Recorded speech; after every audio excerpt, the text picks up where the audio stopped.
大家好，我叫幸福，我是你的好朋友。In today's video, I'm going to share my personal list of 10 greatest Chinese dramas of all time. So, without wasting time, let's get started. I'm so excited to share this list with you. And I'm curious, do you really have a top 10 list of greatest Chinese dramas of all time? If you have that list, please share that list in the comments below. I will start with the greatest Chinese drama I've watched so far. The greatest, in my own opinion, which is my number one Chinese drama of all time. And the drama is 10 Miles to Peach Blossoms, also known as The Eternal Love, starring Yang Mi and Mark Chow. A lot of memories with this drama. This is the best drama that I've watched so far. The best. I don't think there's any drama that will replace this drama. A war breaks out that leads to Mo Yuan sacrificing his life to seal the Demon Lord. 70,000 years later, Bai Qian attempts to also sacrifice herself to reseal the Demon Lord, but is instead thrown to the mortal realm where she loses all her memories and divine power. Living alone on a remote mountain, Bai Qian saves Crown Prince Ye Hua of the Nine Heavens, who is actually her fiancé in heaven and greatly resembles the late Mo Yuan. The two start falling in love, not knowing the true identity of each other. Here's my story with this drama. I remember watching this drama instead of studying for exams, and luckily I passed. I don't know how I passed, but I did pass. This was the first Chinese drama that I've watched from start to end. This drama is the reason why I'm even sitting here. It's the reason why I created Chinese drama world. It's also the reason why I fell in love with Chinese dramas. It was so good that it instantly got me involved in watching Chinese dramas. It had a lot of stories to tell with a large cast, but they managed to squeeze everyone in there so that they can play a role, and they were given enough screen time. Second on the list, we have Princess Agents. If it's not on your top 10 greatest Chinese dramas of all time, I don't know. Who doesn't love Princess Agents? Who? So, the story takes place during the chaotic times of Wei, where innocent citizens are often kidnapped and turned into slaves. Slave girl Chu Xiao was thrown into a forest along with other slaves and becomes the next hunting target for the rich lords. She is saved by the Prince of Yanbei, Yang Xuan. Afterwards, she is brought into a powerful family of Yuan and witnesses their bloody power struggle.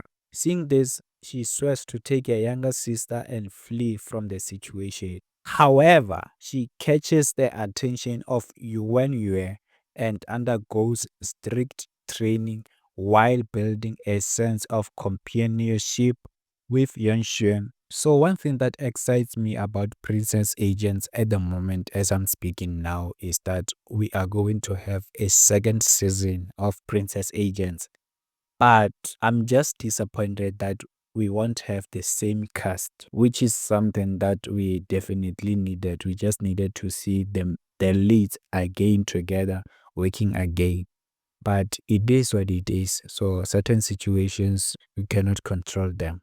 But I'm sure anyone who watched Princess Agents can tell you that they wish that we had the same cast on the second season. A reason why I say this is my second favorite Chinese drama or my second greatest Chinese drama of all time is the story itself. I liked the cast, but the story was 10 out of 10.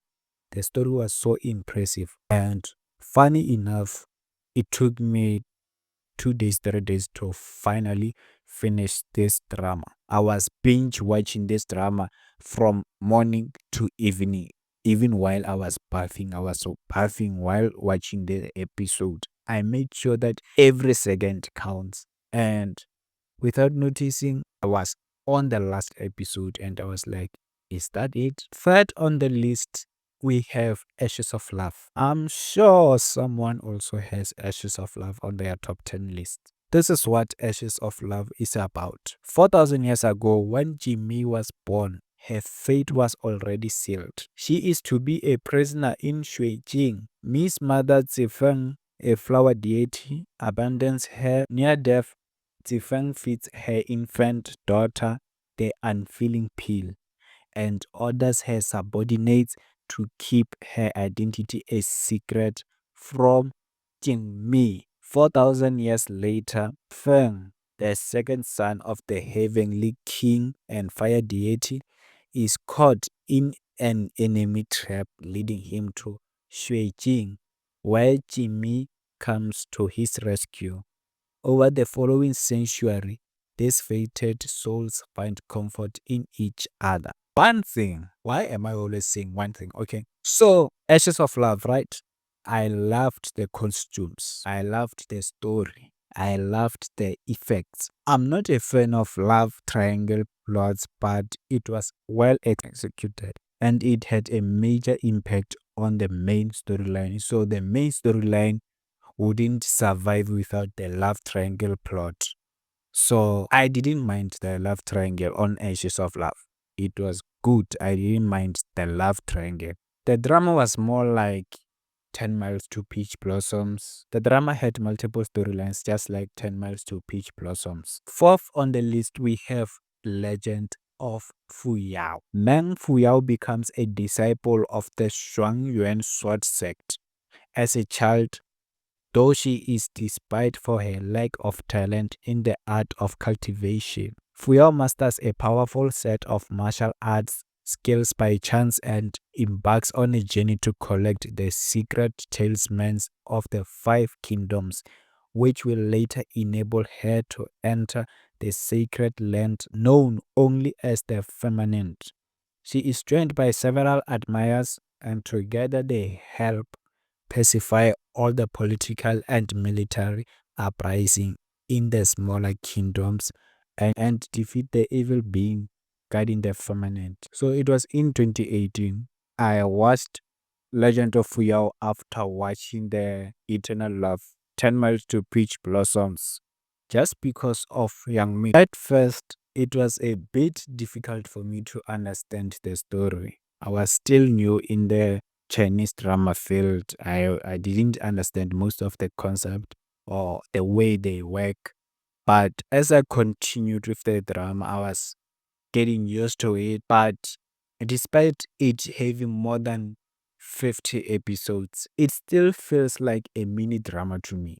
Even today, if I say I want to watch Legend of Fuyao, I won't feel those episodes. It's like time just passes quickly and you're like, this is the last episode. On number 5, we have The Unexpected, The Untamed. Yes, The Untamed is on my top 5 list greatest Chinese dramas of all time, which is unexpected. I will tell you a story in a few. But now let me tell you what The Untamed is all about. The polygistic world is ruled by the powerful Wen clan, which dominates over the smaller Lan, Jiang, Nie, and Jing households.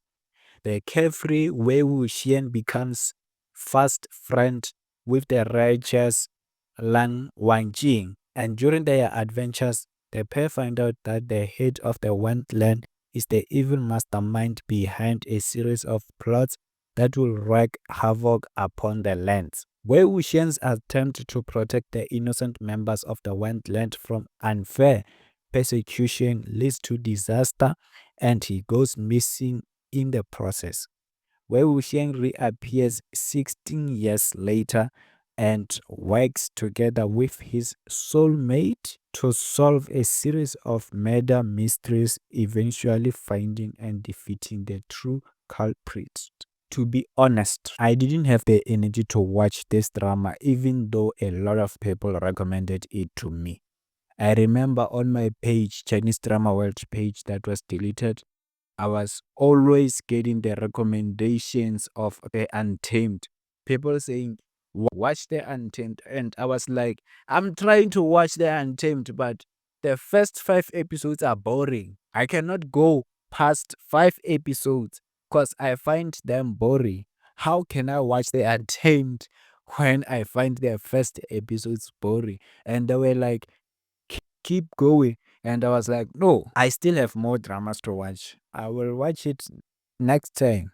And next time was next time. So I didn't have the energy to watch The Untamed because of the first five. I think it's 5 or 6 episodes where the story was a little messy. I didn't understand anything on those episodes. I was just watching and I was like, no, it seems like I'm wasting my time. I don't see what people see on this drama.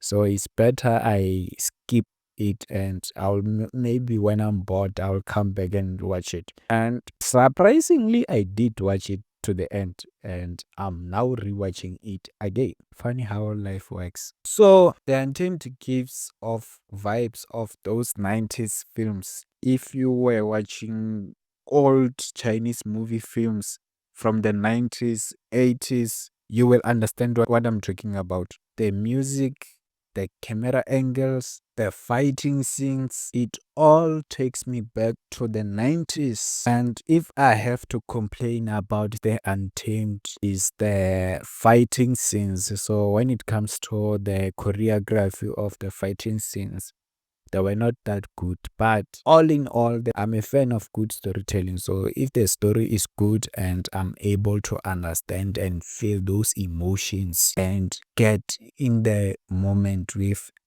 the characters, be one with the characters, then I'm good.